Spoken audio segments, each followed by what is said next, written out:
Ladies and gentlemen, welcome to Moon Whispers' very first debate. I'm your host, Abu Rayhan, and I'll guide you through tonight's discussion on the question, should Israel exist? Here's how our debate will unfold. Opening statements will speak first for laying out reasons why Israel should exist. Then Pro-Palestine will have to explain why Israel should not exist. First, rebuttal round. Each speaker gets to respond directly to their opponent's opening statement. No new arguments, just answers to what was just said. Second rebuttal round again. This is your final chance to sharpen your points and address any remaining questions. A few ground rules for our debaters. Stay on topic. Each speaker should stick to the question and not wander off. No interruptions. When one speaker is talking, the other must listen quietly.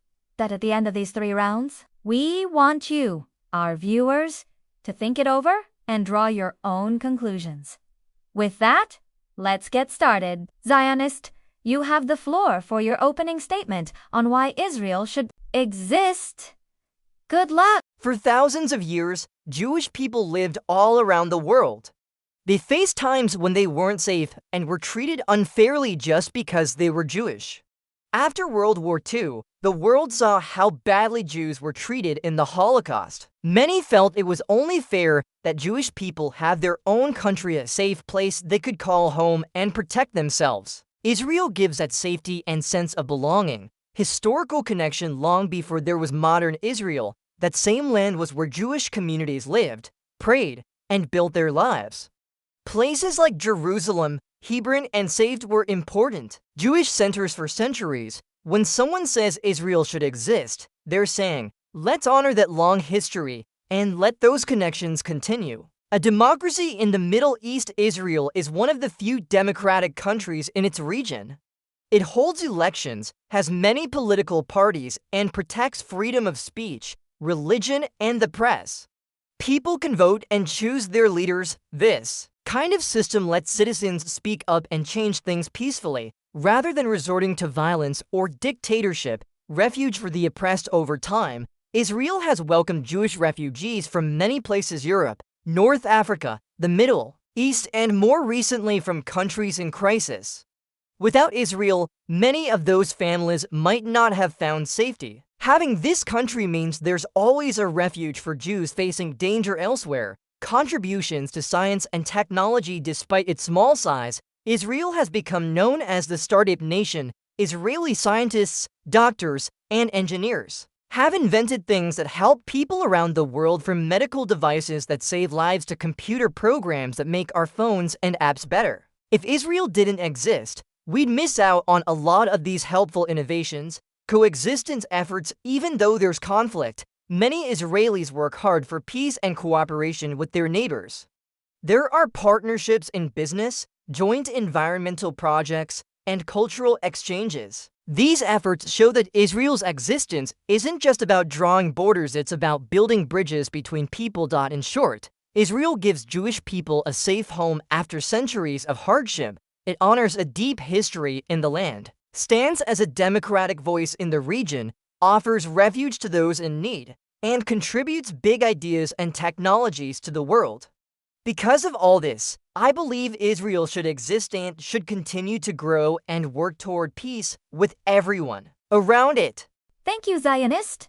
Now we turn to Pro-Palestine. You have 4 minutes for your opening statement on why Israel should not exist. Please begin. When Israel was created in 1948, hundreds of thousands of Palestinian families were forced to leave their homes. They lost land, houses, farms, and their communities. Today, many of those families and their children still live as refugees without a permanent home. That loss and ongoing hardship began with Israel's founding. Right to self-determination. All peoples have the right to decide their own future in their own land. Palestinians lived on this land for centuries, farming, building towns, and passing down culture from one generation to the next. When Israel was created, Palestinians lost their chance to govern themselves in their homeland. They deserve the same chance that Israel has. Human rights concerns. Since Israel's creation, there have been repeated riots, military actions, and strict controls that make daily life hard for many Palestinians. Checkpoints, travel restrictions, and the building of walls divide families and limit access to schools, hospitals, and jobs. These conditions make it nearly impossible for Palestinians to live normal, safe lives. Inequality under one state. Israel was set up as a Jewish state, giving special rights to Jewish people worldwide. Palestinians who stayed inside Israel's borders often become second-class citizens. They have fewer opportunities in jobs, education, and politics. If the country's laws favor one group over another, full equality is impossible, peace hindered. By one-sided existence, efforts for peace have often failed because one side, the Israeli state, holds all the power. A fair peace requires that both sides feel secure and equal. As long as Israel exists as a state that privileges one group over another, Palestinians will see it as the source of their injustice and refuse to fully accept it. The two-state vision has failed. Many hoped Israel and a Palestinian state could live side by side. But after decades of talks, land swaps, and treaties, this vision has not come true. Israeli settlements keep growing on land Palestinians need for a state. Borders remain unclear, and trust is low. This failure shows that Israel's continued expansion makes fair division impossible. A single democratic state as an alternative instead of two separate states. Some people suggest one shared state where everyone Jewish, Muslim, Christian, and others has equal rights. In this single state, no group would be privileged over another. Everyone could vote, hold office, and live without fear.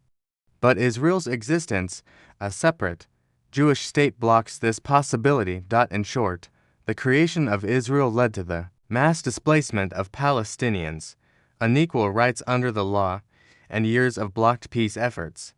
Palestinians lost their homeland and remain under restrictive conditions. A fair solution would let all people in this land live equally and decide their own future, because Israel's existence prevents that shared, democratic future. I believe Israel should not exist. Thank you both for your opening statements. Now we move into the first rebuttal round. Each debater will have 2 minutes to respond directly to their opponent's points. No new topics, just answers. Zionist, you go first. Your 2 minutes start now. Thanks, Pro-Palestine. I appreciate your passion. I want to respond to your key concerns. On displacement and refugees, yes, many Palestinians lost homes in 1948. That was tragic. But every new country faces hard moments. Israel's birth followed a UN plan that both Jewish and Arab leaders debated. Israel invited Arab residents to stay and become citizens. Over time, Arab communities here have full voting rights and social services. Rather than erasing Israel, a fair approach is to expand return and compensation programs so refugees can rebuild. Whether in Israel, a future Palestinian state, or third countries, on democracy and equality, it's true Israel began as a Jewish homeland, yet today it's a vibrant democracy. Arab Israeli citizens vote, serve in parliament, run businesses, and attend top universities. Sure, inequalities remain like gaps in funding for some towns, but these are problems to fix, not reasons to tear down the whole system. We can press for stronger civil rights laws, better funding for Arab communities, and legal reforms to guarantee equal land and housing rights. On security and mutual respect, Israelis and Palestinians both deserve safety. Israel's borders need protection against attacks, but peace comes when both sides trust each other. That means real dialogue, educational exchanges, and joint business projects. By working together, we can build shared communities that respect everyone's history and need for security. In short, the answer to past wrongs isn't to deny Israel's right to exist, it's to strengthen its democracy, ensure equal rights, and create real paths for Palestinians to return or resettle with dignity. Pro-Palestine, it's your turn for the first rebuttal. You have 2 minutes to respond. Your time starts now. Thanks, Zionist. You made your case, but I want to respond to 3 main points. Shared history and displacement. You say Jews have ancient ties here, and they do. But so do Palestinians. Our families have farmed and lived in villages for centuries. In 1948, many Palestinians were forced from homes their ancestors built. Today, their grandchildren still live in camps without a real home. It's not fair that one group reclaimed history at the cost of another's loss.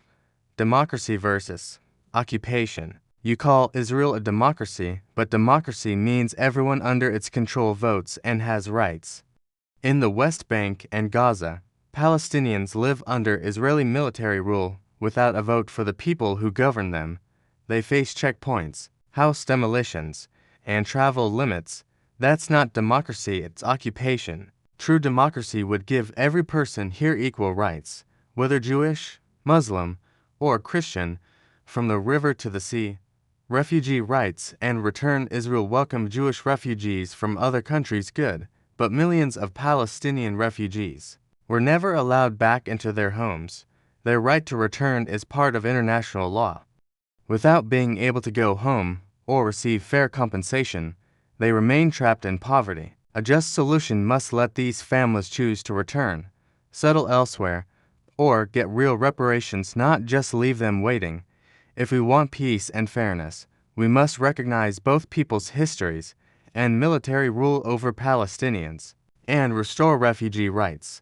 Until then, the system stays one-sided and real injustice remains out of reach.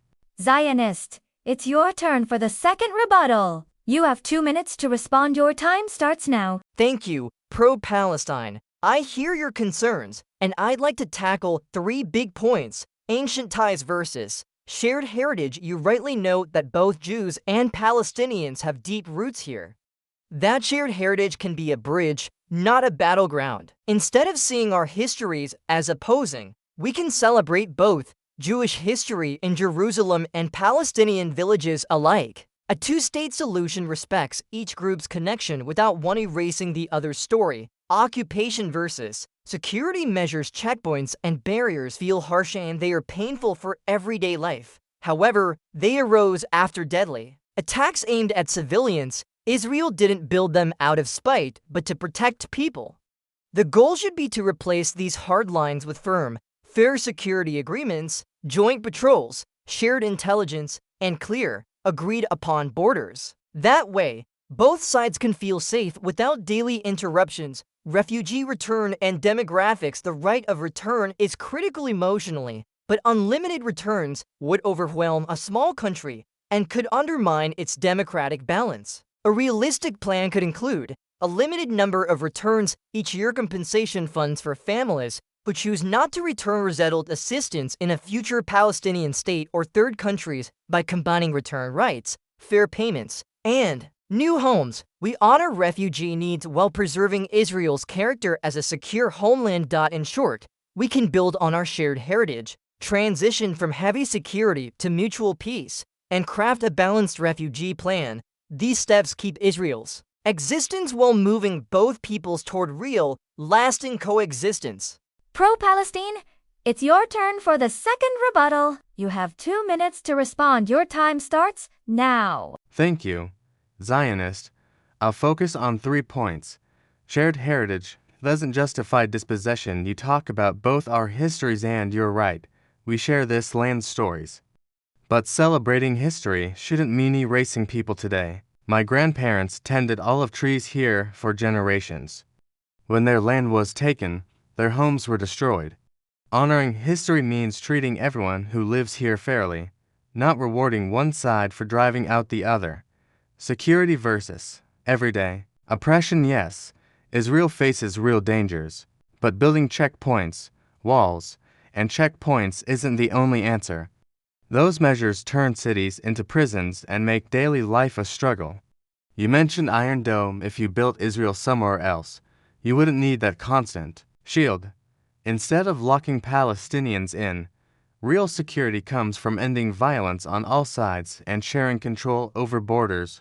My issue is with the methods, not the people. I don't have a problem with Israel or with Zionists.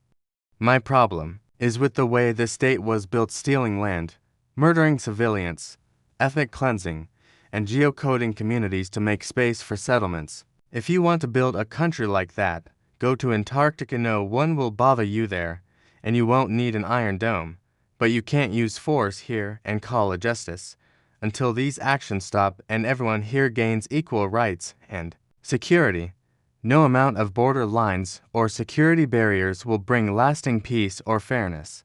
That's a wrap on our debate. Thanks to Zionist and Pro-Palestine for their insights. Now it's over to you. Share your thoughts in the comments, like and subscribe to Moon Whispers, and join us next time for another debate.